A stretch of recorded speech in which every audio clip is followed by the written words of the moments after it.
Administrative behaviour, इसका मतलब ये हुआ कि किसी भी ऑर्गेनाइजेशन में जो हायर ऑथोरिटी, एडमिनिस्ट्रेटिव ऑथोरिटीज हैं, वो अलग अलग तरह के बिहेवियर्स रिफ्लेक्ट करते हैं, अलग अलग एक्सरसाइज करते हैं। जैसे वो डिसीजन लेते हैं, कम्युनिकेशन होता है, मोरल मोटिवेशन को मेंटेन किया जाता है। तो ये पूरा का पूरा यूनिट इन्हीं सब थ्योरेटिकल एस्पेक्ट्स को डेडिकेटेड है।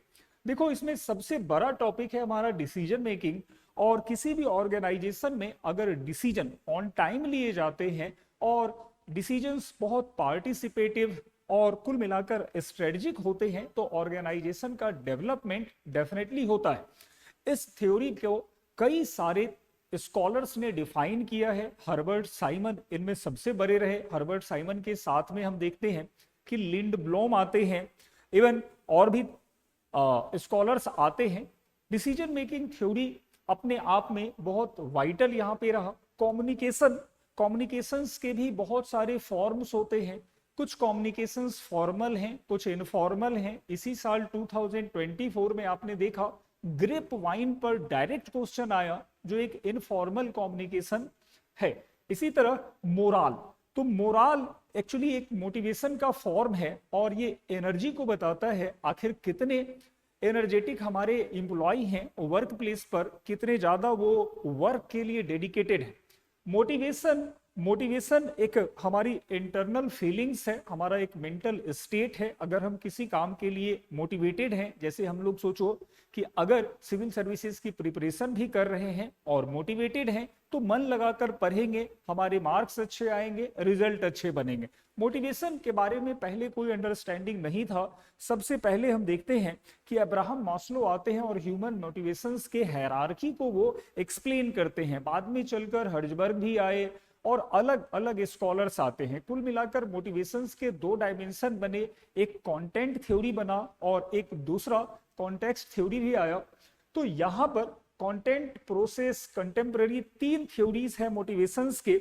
इनको अलग अलग देखना पड़ता है। सारे के सारे थॉट्स बड़े इंटरेस्टिंग हैं और ये पब्लिक एडमिनिस्ट्रेशन का वो डायमेंशंस है जो अपने आप में बहुत बहुत बार पूछा गया है। लीडरशिप अगेन बहुत डायनामिक थ्योरीज है। देखो, लीडर और मैनेजर दोनों अलग अलग होते हैं। अगर एक बहुत अच्छा ऑर्गेनाइजेशन हो और उसका लीडर वीक हो, वो ऑर्गेनाइजेशन फेल हो जाएगा। लेकिन अगर एक छोटा स्टार्टअप भी है और उसका एक बहुत डेडिकेटेड एनर्जेटिक लीडर है, अगर उसके एम्प्लॉय लीडर के साथ काम कर रहे हैं, तो वो ऑर्गेनाइजेशन डेफिनेटली सक्सेसफुल होता है। आप देखो, महेंद्र सिंह धोनी जब इंडिया के कैप्टन बने, उस समय एक बी ग्रेड टीम के साथ इंडिया T20 मैच में पार्टिसिपेट करती है, लेकिन धोनी की लीडरशिप में उस टीम ने ट्रेमेंडस परफॉर्म किया और कुल मिलाकर इंडिया को पहला T20 वर्ल्ड कप दिलवाया। तो लीडरशिप अपने आप में बहुत डायनामिक है, बहुत सारे थ्योरीज, थॉट्स यहाँ पर मिलते हैं। यूपीएससी लीडरशिप को हमेशा वेटेज देता है, इस पर हर साल क्वेश्चन बने हैं। अगला यूनिट है ऑर्गेनाइजेशन।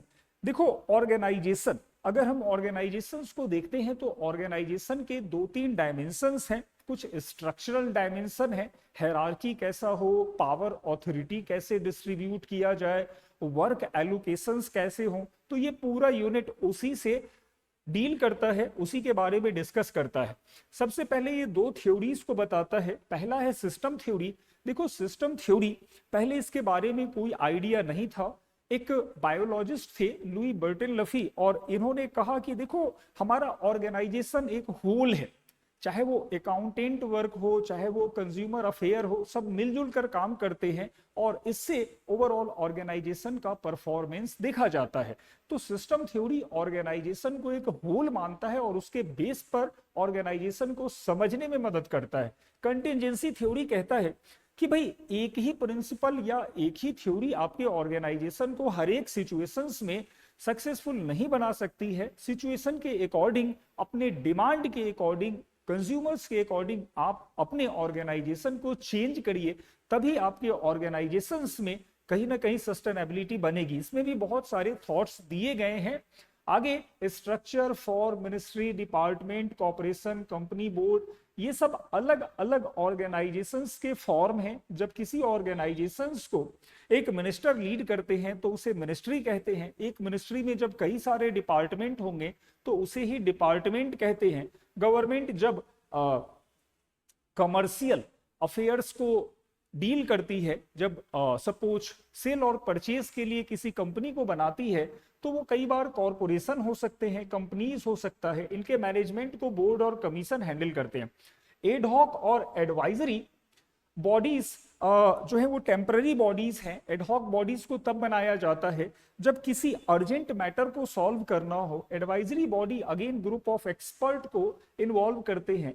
हेडक्वार्टर और फील्ड के बीच का रिलेशन फिर से एक अलग डायमेंशन है। हेडक्वार्टर का मतलब कि दिल्ली या फिर कैपिटल में लोकेटेड ऑर्गेनाइजेशन, और जो फील्ड में है जैसे डिस्ट्रिक्ट लेवल पे, उनके बीच का कैसा रिलेशन है।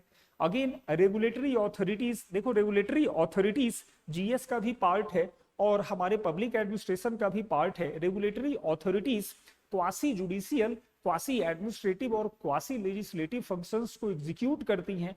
और चाहे वो सेबी हो, आरबीआई हो, इवन हमारा नेशनल हाईवे अथॉरिटी हो, हर एक रेगुलेटरी अथॉरिटीज ने हमारे इंडिया में अलग अलग रोल को प्ले किया है, बहुत सक्सेसफुल रिकॉर्ड रहा है। इनके बारे में ये टॉपिक बताता है। पब्लिक प्राइवेट पार्टनरशिप एक नया इवॉल्विंग फॉर्म ऑफ ऑर्गेनाइजेशन है। आज गवर्नमेंट के पास हम देख रहे हैं कि बहुत सारे लिमिटेशंस है, मैनेजेरियल लिमिटेशंस हो, फाइनेंशियल लिमिटेशंस हो। तो इसका एक सॉर्ट आउट निकला कि क्यों ना हम प्राइवेट कंपनी के साथ मिलकर रोड डेवलपमेंट का काम हो, ब्रिज डेवलपमेंट का काम हो, या फिर सोचो बुलेट ट्रेन बनाने की बात हो, सॉल्व करें। तो पब्लिक प्राइवेट पार्टनरशिप इसी चीज को डिस्कस करता है और एक इन डेप्थ अंडरस्टैंडिंग हमें पब्लिक एडमिनिस्ट्रेशन में प्रोवाइड कराता है। इसके बाद की यूनिट फिर से नेक्स्ट वीडियो में मैं डिस्कस करूंगा।